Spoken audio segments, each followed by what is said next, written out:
নৌকা দিয়ে বন্ধুদের সাথে ঘুরে বেড়াতে বের হই। নৌকা দিয়ে যেতে যেতে এক সময় একটা গ্রামে গিয়ে পৌঁছালাম, আর শুনতে পেলাম অনেক গান বাজনার শব্দ হচ্ছে। তো পরে জানতে পারলাম এই এলাকাটার নাম বিটগড়।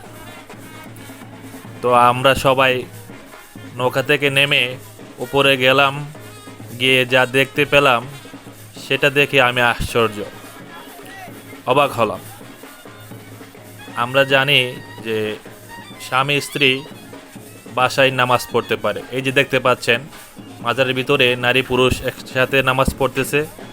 আমি জানি যে বাসার ভিতরে স্বামী স্ত্রী একসাথে নামাজ পড়তে পারে, কিন্তু মাজারের ভিতরে কি নারী পুরুষ একসাথে এরকমভাবে খোলামেলা পরিবেশে নামাজ পড়তে পারে? এটাই আমার প্রশ্ন।